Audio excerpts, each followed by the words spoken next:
ये मेरे पीछे एक चार्ट बना हुआ है डायरेक्ट और इनडायरेक्ट के हवाले से।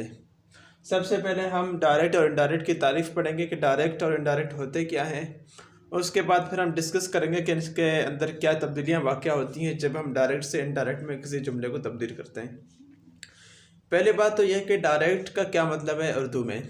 डायरेक्ट स्पीच को उर्दू में कहते हैं रिवायत लफ्ज़ी और इनडायरेक्ट स्पीच को उर्दू में कहते हैं रिवायत मानवी। तो रिवायत लफ्ज़ी और रिवायत मानवी ये दोनों क्या चीज़ें हैं और में फ़र्क क्या है। रिवायत लफ्ज़ी ये है कि जब कोई आदमी एक बात कहता है और आप उसकी बात को हू बहू बिला कम कास कोई तब्दीली किए बगैर आप उसके अल्फाज को जब दोबारा किसी के सामने दोहराएंगे तो उसको कहते हैं डायरेक्ट स्पीच। लेकिन अगर किसी की बात का मफ़हूम आप अपने अल्फाज में बयान करेंगे, उसके अल्फाज को आप हूबहू नहीं दोहराएंगे, तो ये इनडायरेक्ट स्पीच कहलाता है, यानी रिवायत मानवी। तो इसका मतलब ये हुआ कि किसी के वो अल्फाज कि जिसके अंदर आप कोई तब्दीली न करें और उसको हूबहू उसी तरह आप किसी और के सामने बयान करें, तो ये डायरेक्ट स्पीच है। रिवायत लफ्ज़ी है, वही अल्फाज हैं जो दूसरे ने कहे थे, लेकिन अगर आप उसके अल्फाज के अंदर तब्दीली करेंगे और उसका सिर्फ मफ़हूम दूसरे के सामने आप बयान करेंगे, तो ये इनडायरेक्ट फॉर्म ऑफ स्पीच कहलाता है, यानी रिवायत मानवी। तो जब हम किसी जुमले को डायरेक्ट से इनडायरेक्ट में तब्दील करते हैं तो उसके अंदर क्या तब्दीलियाँ वाक़या होती हैं। उसके अंदर 3 बड़ी तब्दीलियाँ वाक़या होती हैं। पहली तब्दीली ये है कि उसके जो प्रोनाउन हैं वो तब्दील हो जाते हैं। दूसरी बात यह है कि उसके जो टेंसेस हैं, टेंसेस के अंदर तब्दीली वाक़या हो जाती है।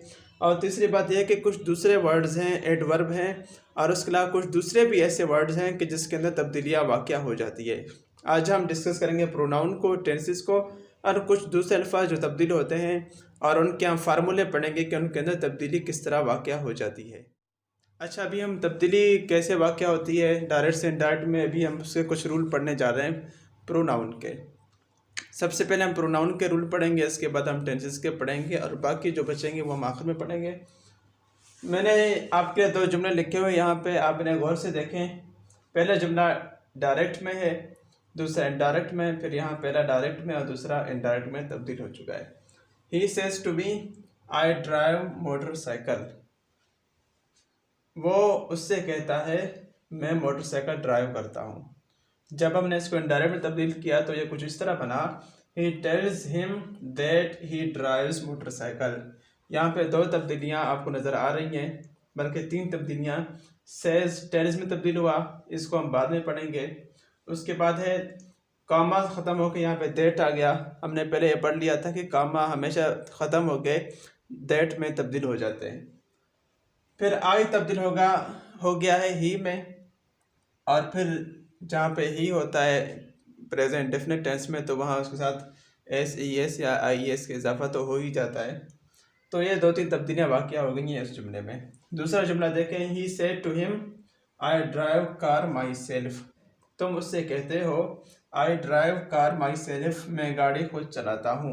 जब हमने इसको तब्दील किया इनडायरेक्ट में तो ये कुछ इस तरह बना, you tell him that you drive car yourself. तो यहाँ पर भी आपने देखा कि आई तब्दील हो गया है यू के अंदर और माई सेल्फ तब्दील हो गया योर सेल्फ में। ये 2 तब्दीलियाँ यहाँ पे वाक़या हो गई हैं। ये तब्दीलियाँ कहलाती हैं प्रोनाउंस की तब्दीलियाँ। अभी हम इसके जो 2-3 रूल हैं अब हम उन्हें डिस्कस करेंगे और उसके बाद फिर एक दफ़ा फिर इसको हम समझने की कोशिश करेंगे। रूल नंबर पहला क्या है, वो ये है कि रिपोर्टेड स्पीच। आप यहाँ देखें, मैंने यहाँ लिखा है रिपोर्टेड स्पीच और यहाँ लिखा है रिपोर्टिंग स्पीच। आपको याद होगा कि रिपोर्टेड स्पीच उसे कहते हैं कि जो बयान हो चुका है और इन्वर्टेड कॉमास के अंदर बंद है, यानी कि ये वाला हिस्सा रिपोर्टेड स्पीच कहलाता है। रिपोर्टिंग स्पीच कहते हैं उस हिस्से को कि जो अभी रिपोर्ट हो रहा है, जो कॉमास के अंदर बंद नहीं है। ही सेज टू मी पहला हिस्सा ये रिपोर्टिंग स्पीच कहलाता है। दूसरा हिस्सा कॉमास के अंदर बंद, वो रिपोर्टेड स्पीच कहलाता है। तो याद रखें कि रिपोर्टेड स्पीच के first person pronoun, reported speech के फर्स्ट पर्सन प्रोनाउन वो तब्दील हो जाएंगे रिपोर्टिंग स्पीच के सब्जेक्ट के पर्सन के मुताबिक। यहाँ आप देखें ये रिपोर्टेड स्पीच है, इसमें फर्स्ट पर्सन प्रोनाउन कौन से हैं, यहाँ पर आई है। आपको याद होगा कि फर्स्ट पर्सन जो प्रोनाउन है वो कौन से हैं, I, my, me, myself, we, our, us, ourselves. तो ये जो है फर्स्ट पर्सन प्रोनाउन है। यहाँ पे हमारे पास जो फर्स्ट पर्सन प्रोनाउन है रिपोर्टेड स्पीच में वो है आई। तो फर्स्ट पर्सन प्रोनाउन हमने क्या पढ़ा, फर्स्ट पर्सन प्रोनाउन तब्दील हो जाता है रिपोर्टिंग स्पीच के सब्जेक्ट के मुताबिक। तो रिपोर्टिंग स्पीच में हमारे पास सब्जेक्ट है ही, तो इसलिए हमने फर्स्ट पर्सन को तब्दील किया रिपोर्टिंग स्पीच के सब्जेक्ट के मुताबिक, और ये यहाँ पर ही बन गया पहली बात।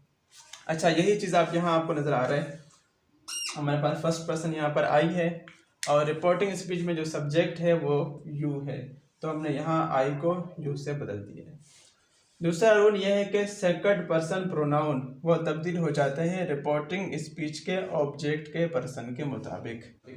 यहाँ मेरे पास कोई एग्जांपल लिखी हुई नहीं है, लेकिन मैं अभी एग्जांपल आपके लिए लिखूंगा ताकि आपको समझने में आसानी हो जाए। और जो तीसरा रूल है वो ये कि third person pronoun not changeable. जो थर्ड पर्सन प्रोनाउन होते हैं, सेकंड पर्सन कौन सा है वो आपको मालूम है कि सिर्फ यू है, you, your, you, yourselves. तो इसके अलावा बाकी जितने भी हैं वो सारे थर्ड पर्सन हैं जिनके मुतालिक बात की जाती है, जैसे ही, शी, इट, दे वगैरह। तो ये थर्ड पर्सन प्रोनाउन है। ये जब भी आएंगे रिपोर्टेड स्पीच के अंदर, चाहे जहाँ पर भी आएँ, तो उसके अंदर हम कोई तब्दीली वाक़या नहीं करेंगे। अभी मैं कुछ एग्जांपल आपके लिखता हूँ ताकि आपको समझने में आसानी हो जाए। ये एग्जांपल यहाँ आपको नज़र आ रहे हैं, ये सेकंड पर्सन प्रोनाउन की तब्दीली और थर्ड पर्सन प्रोनाउन के मुतालिक है। पहला है he says to me you are a good boy. आप यहाँ पे देखेंगे रिपोर्टेड स्पीच में सेकंड पर्सन प्रोनाउन हमारे पास मौजूद है, रिपोर्टेड स्पीच में वो है यू। जब हमने इसको डायरेक्ट से इनडायरेक्ट में तब्दील किया तो ये हमारे पास यू के बजाय आई बन गया। आपने पढ़ा कि सेकंड पर्सन प्रोनाउन वो रिपोर्टिंग स्पीच के ऑब्जेक्ट के मुताबिक तब्दील हो जाता है। जैसे he says to me you are a good boy, he says to me that, तो यू तब्दील हो गया मी में, लेकिन यहाँ पर यू सब्जेक्ट है, सब्जेक्टिव केस में है, तो हम यहाँ पर मी का सब्जेक्टिव केस हमने यहाँ पे आई लगा दिया है। He says to me that I am a good boy, और हेल्पिंग वर्ब भी आई के मुताबिक ही आएगा। तो दूसरा हमारे पास यहाँ पे एग्जांपल मौजूद है, you said to him you are brave. हमने इसको तब्दील किया यू टेल हिम दैट, तो यू हमारे पास second person pronoun reported speech में मौजूद है, और हमने पढ़ा कि ये तब्दील हो जाता है रिपोर्टिंग स्पीच के ऑब्जेक्ट के मुताबिक। तो ये हमारे पास हिम है, हमने यू को तब्दील किया हिम के मुताबिक, लेकिन यू चूँकि हमारे पास सब्जेक्टिव केस में है, तो हमने हिम के बजाय जो हिम का सब्जेक्टिव केस बनता है ही, हमने वो यहाँ पर यूज़ किया है। You said to him you are brave, you tell him that he is brave. ये हमारे पास सेकंड पर्सन प्रोनाउन में तब्दीली करने के जो एग्जांपल हमारे पास मौजूद है। ये फिर हमारे पास है थर्ड पर्सन में तब्दीली न करने का। आप देखें we say to you he walks every day, तो हमने यहाँ पे इसमें कोई तब्दीली नहीं की है। We tell you that he walks every day. अच्छा, सिर्फ वे ये याद रखें कि जब इन्वर्टेड कामास ख़त्म हो जाते हैं उसके ऊपर दैट आ जाता है, चाहे फिर वो सब्जेक्ट तब्दील हो चाहे ना हो। जैसे यहाँ पर यू ही में तब्दील हुआ, यू आई में तब्दील हुआ, और यहाँ पर ही तब्दील नहीं हुआ बल्कि ही बना। तो जब तब्दील हो चाहे ना हो तो हमारे पास वो कैपिटल वर्ड में नहीं होगा, बल्कि हम इसे छोटे लफ्ज़ में ही लिखेंगे। ये हमने आज पढ़ लिया है कि प्रोनाउंस में तब्दीलियाँ किस तरह वाक़या हो जाती हैं। आप घर बैठे इस पर खूब से खूब प्रैक्टिस करें, क्योंकि जो सबसे ज़्यादा गलतियां हम कर जाते हैं वो हम इसी में कर जाते हैं। जब आपको ये अच्छी तरह आ जाएंगे तो इसके बाद इंशाल्लाह हम टेंसेस के बारे में भी पढ़ लेंगे।